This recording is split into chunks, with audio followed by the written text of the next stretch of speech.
official home for Beaver sports. On the campus of Bemidji State University, this is The Huddle with Zach Lunt and Dan Amundsen. The Huddle starts now. Welcome to The Huddle. I'm your host, Zachary Lunt. Co-host over here, Dan Amundsen. How's it going? All right, so Dan, we're going to start off the week this week with women's soccer. With the NCAA tournament, they unfortunately lost 2-0 against Central Missouri. What's your thoughts on that loss? Yeah, so they had this fantastic season. As we know, they really didn't have a loss until this game. Just happened at the wrong time of the year and ended their season. They didn't pull through in the big moments.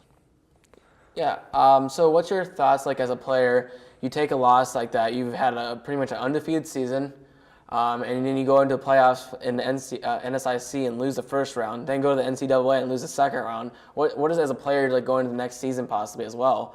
Do you like lose momentum maybe, or just like how do you recover from that? Yeah, well, there's two ways you can look at that. A, it's extremely deflating. That's gonna be a bad feeling in your stomach for a long time, for probably the next few weeks. You're gonna look and say, we were probably one of the best teams in the country, and we really didn't show it when it came time to matter. But at the same time, if you're not a senior who graduated, if you're a player who's returning for next year, you got to take that feeling, that pit that's in your stomach, and you got to learn from that. You got to learn that you don't ever want to feel that again, and next year you want to go back out there, you want to win when it matters. You can do whatever you want in the regular season. All that really matters is making sure you get to that NCAA tournament, or it doesn't matter, right?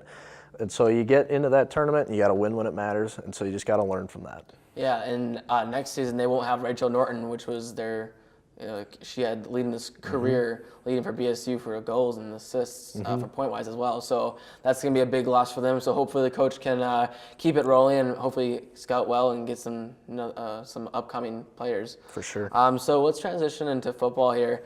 BSU wins 69-7 against Minot State. What's your thoughts on the win? It's a great win. It was the last game of the season. That we talked last week about how this was the last game for the seniors. What a way to send off your seniors at home, blow them out. That's awesome. You get a big win like that. We talked about you're going to be able to get your seniors who maybe weren't starting. You're going to be able to get them in, get them to play one last time at Chet Anderson Stadium. So what a fantastic way to end that season. Yeah. So season recap here. So the BSU football team ended with a record of 7-4.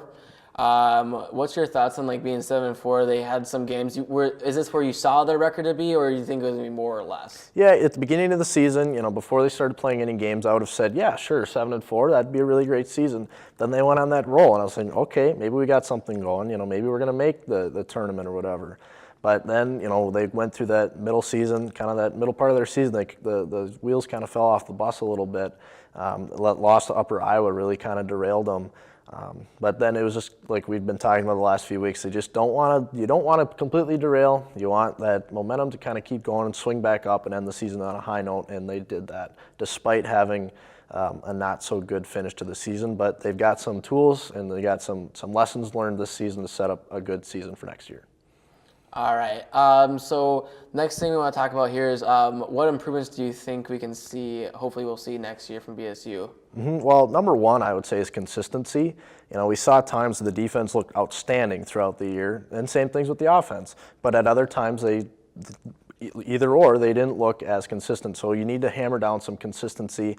Another thing, got to get your starting quarterback back on the field. You got to get Brandon Alt healthy. Speculating ACL tear, that can usually be a year-long injury. So you got to really, really, really work hard to try and get him back for August practices. Because right now, if I'm looking at a timeline, I wouldn't say he'd be back for that. He wouldn't be able to start practicing until maybe September, and that's kind of a big deal. So you really want to work hard to get him back on the field. And just getting your underclassmen ready to go for this next coming season.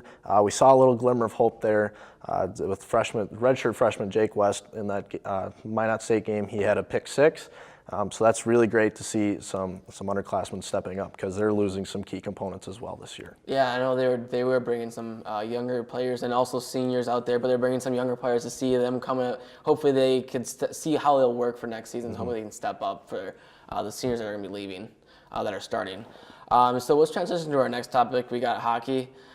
Women's hockey is a big topic here. They won both games against Ohio State. What's your thoughts on both wins? Well, you and I had been talking about that their schedule is very, very difficult, and I didn't think they'd get 2 wins against Ohio State. I knew they'd probably steal a game against a good team here at some point in the season. I didn't see it happening last weekend.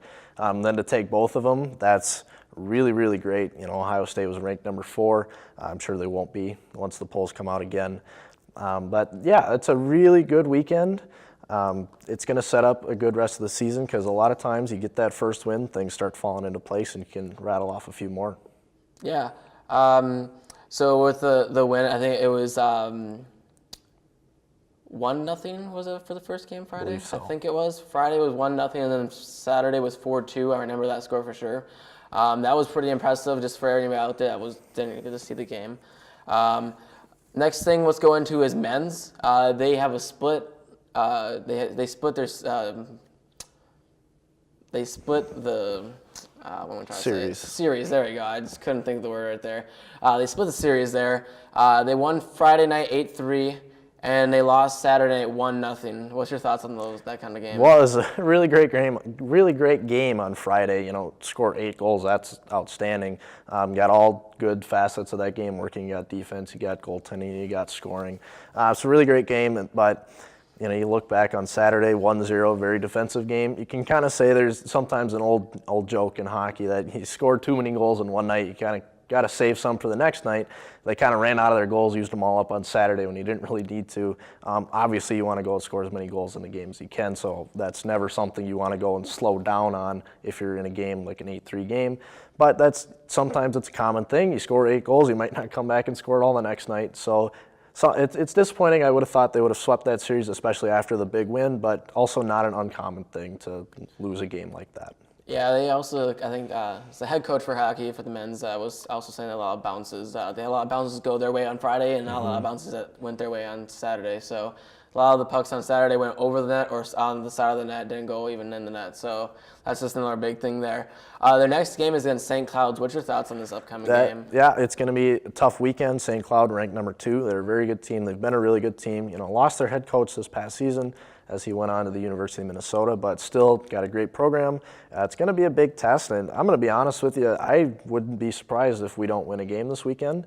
It pains me to say that, but at the same time, they're a really good team, so I'll be happy if we just steal an overtime loss out of these games. For sure.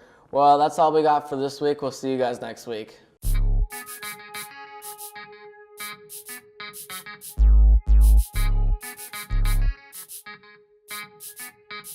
You